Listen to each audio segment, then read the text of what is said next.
Naughty football. ሰላም ውድ የናቲ ፉትቦል ተመልካቾቻችን እንደምን አድራችሁ? የነሐሴ 20 2018 ዓ.ም ዕለተ ሮብ ዜናችን ተጀምሯል።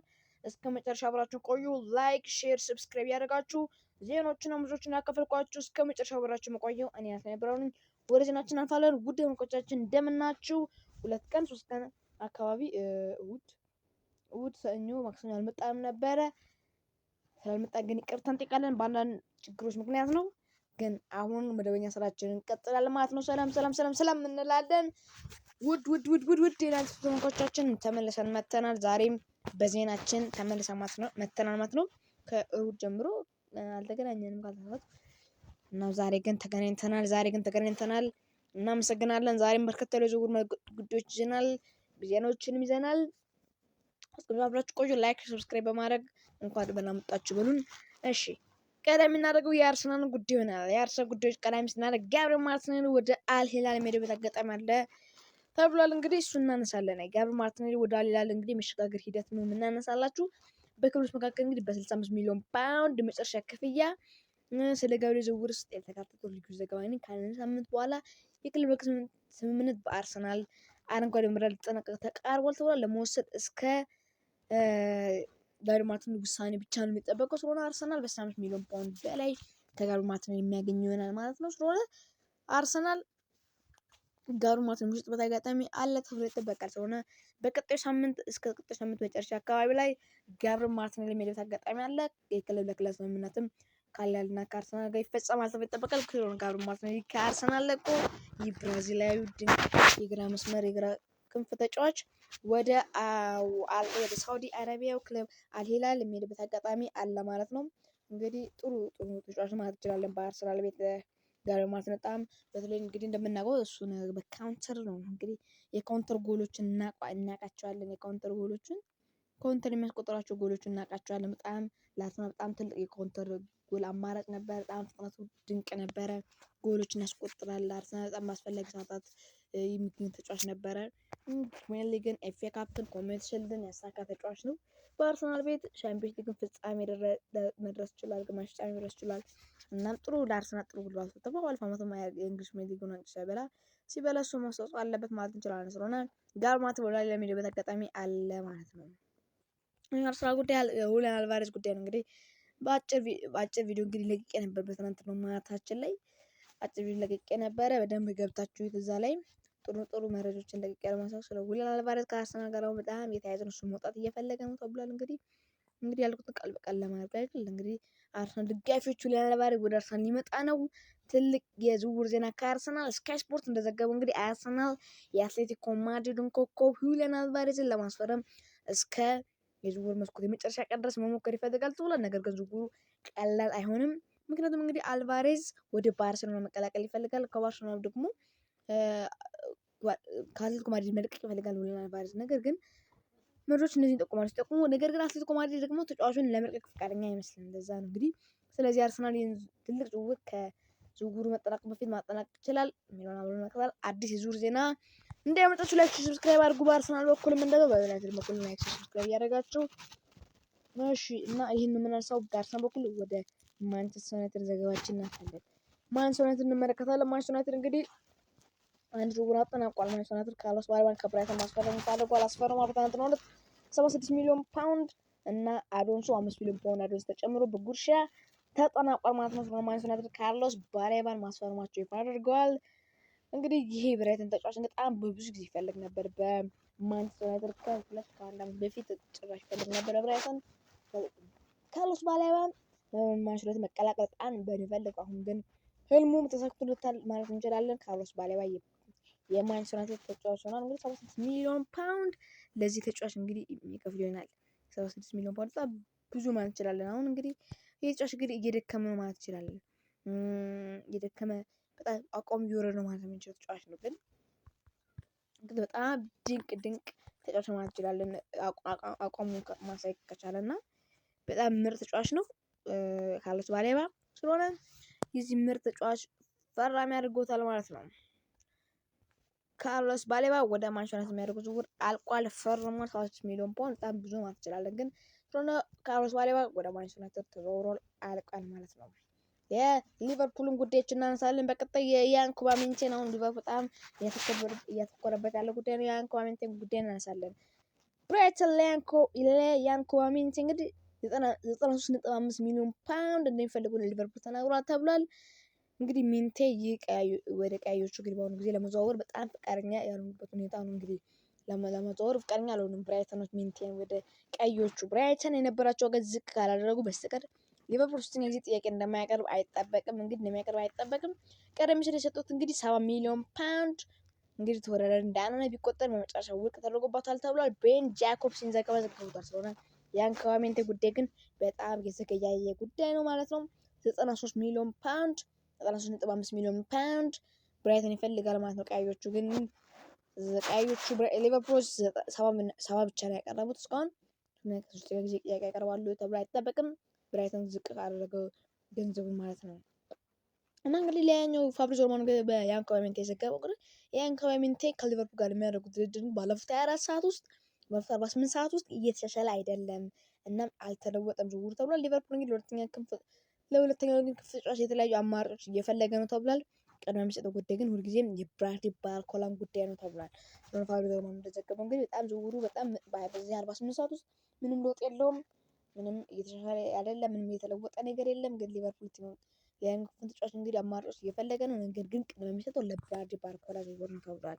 የማንቸስተር ሲቲ ጉዳዮችን እናነሳለን። ማንቸስተር ሲቲ በርከት ያሉ ጉዳዮች የሚለቁ ተጫዋቾች እናንሳ። መጀመሪያ ኒኮ ጎንዛሌዝ እንግዲህ ከትናንት ወዲያ እንግዲህ ተስማማው የ50 ሚሊዮን ፓውንድ ወይም 48 ሚሊዮን ፓውንድ እና 3 ሚሊዮን ፓውንድ ተጨማሪ ስምምነት ከተረ በኋላ እንግዲህ ዛሬ ነገ በኒውካስል ሕክምናና የውል ስምምነቱ ለማድረግ ተስማምቷል። ኒውካስል እንግዲህ ዛሬ ከማንቸስተር ሲቲ ጋር የወረቀት ልውውጥ አጠናቆ ጨርሷል ማለት ነው። ስለሆነ ኒኮ ጎንዛሌዝ የኒውካስል ተጫዋች መሆኑ ተረጋግጧል። መፈረምና ከመኖሩ ማድረግ ብቻ ነው የሚቀር ማለት ነው። ኒኮ ጎንዛሌዝ ከማንቸስተር ተለያይቶ ወደ ኒውካስል ተተዋውቶ ኒኮ ጎንዛሌዝ እንግዲህ በማንቸስተር ሲቲ ግን 1 ዓመት ነው የቆየው። ከፖርቶ ከመጣ በኋላ እንግዲህ የኤፍኤ ካፕ እና የካራቦ ካፕ ማሸነፍ ችሏል ማለት ነው። አሁን ወደ ኒውካስል ሄዷል። ሌላኛው ኤንዞ ፈርናንዴዝ ጉዳዮችን ነው የምናነሳው። በማንቸስተር በኩል ኤንዞ ፈርናንዴዝ ወደ ማንቸስተር ሲቲ ለመዘዋወር እና እንደገና ለመቀላቀል ክፍት ስለሆነ ወደ ማንቸስተር ሲቲ አረንጓዴ መብራቱን አግኝቷል። ማንቸስተር ሲቲ በኤንዞ ፈርናንዴዝ ጉዳይ ማንቸስተር ሲቲ እንግዲህ በቅርቡ እስከ ቼልሲ ድረስ ይልካል ተብሏል። ለቼልሲ እንግዲህ ጥያቄ ይልካል ተብሎ ይጠበቃል። ስለሆነ አሁንም ኤንዞ ፈርናንዴዝ ማንቸስተር ሲቲ መቀላቀል እንደሚፈልግ ተናግሮ ማለት አረንጓዴ መብራቱን ሰጥቶታል። ስለሆነ ኤንዞ ፈርናንዴዝ በጣም ትልቅ ነው። ማንቸስተር በጣም ትልቅ ጉዳይ ነው ማለት እንችላለን። ምናልባት ኤንዞ ፈርናንዴዝ እና ፋብሪዚዮ ሮማኖም እንደዚሁ ሌላ ዘገባ ወጥቶ ነበረ። በቼልሲ እና በማንቸስተር ሲቲ መካከል እንግዲህ ለኤንዞ ስምምነት ላይ እንግዲህ ፈርናንዴዝ ሊጠናቀቅ ተቃርቧል ብሏል። እንግዲህ ስካይ ስፖርትም ዘገባ ዘግቦታል። እንግዲህ ስለሆነ ቼልሲ እና በማንቸስተር መካከል ለኤንዞ ስምምነት ላይ እንግዲህ ፈርናንዴዝ ሊጠናቀቅ ተቃርቧል። ኤንዞ ፈርናንዴዝ ውል ለመጠናቀቅ ተቃርበዋል ተብሏል። እንግዲህ ስለሆነ ኤንዞ ፈርናንዴዝ ወደ ማንቸስተር የመጣበት አጋጣሚ ይኖራል ተብሎ ይጠበቃል። ሌላኛው የምናነሳው የኒኮላስ ጃክሰን ጉዳይ። ኒኮላስ ጃክሰን እንግዲህ ባለፈው ሳምንት እንደተዘገበው እንግዲህ የአስቶን ቪላ ቅድመ ኢላማ ሆኖ ቀጥሏል። ጃክሰን እንግዲህ አትሌቲኮ ማድሪድ በባለፈው ሳምንት ከተገኘ በኋላ እንግዲህ አስቶን ቪላ ለመቀላቀል ዝግጁ ነው ተብሏል። ማቴታና እንግዲህ ቪላ ጃክሰንን የማግኘት እድል እስኪያገኙ ድረስ ምንም ነገር አይከሰትም ተብሏል። እንግዲህ ጃክሰን ወደ አስቶን ቪላ ይፈልጓል፣ ግን ማቴታ ወደ አስቶን ቪላ ቀድሞ የሚሸጡት ጉዳይ ነው። ማቴታ ወደ አስቶን ቪላ ከመጣ ጃክሰንን የሚያዘዋውር ፍጥነት ላይኖር ይችላል። ነገር ግን ማቴታ የማይመጣ ከሆነ ጃክሰንን ቀድሞ የሚሰጡት ጉዳይ ነው። ስለሆነ ኒኮላስ ጃክሰን ከቼልሲ ለቆ ወደ አስቶን ቪላ የሚሄድበት አጋጣሚ የሰፋ ሆኗል ማለት ነው ጉዳይ። እሺ ሌላኛው የኦስማን ዴምቤሌ ጉዳይ እናነሳለን። እንግዲህ ኦፊሻላዊ የሆነ ጉዳይ ነው። ፋብሪዚዮ ሮማኖ እንደዘገበው ከቀናቶች በፊት ኦስማን ዴምቤሌ በሚቀጥሉት ጥቂት ቀናት ውስጥ የእረፍት ጊዜ ተጠቃሚ ይሆናል ተብሏል። ከአሰልጣኙ ሉዊስ ኤንሪኬ እና ከስፖርት አመራሩ ጋር በመስማት ኦስማን ሰኞ ከመላ ቡድን ጋር ስልጠናውን ይቀጥላል። ነገር ግን እስከ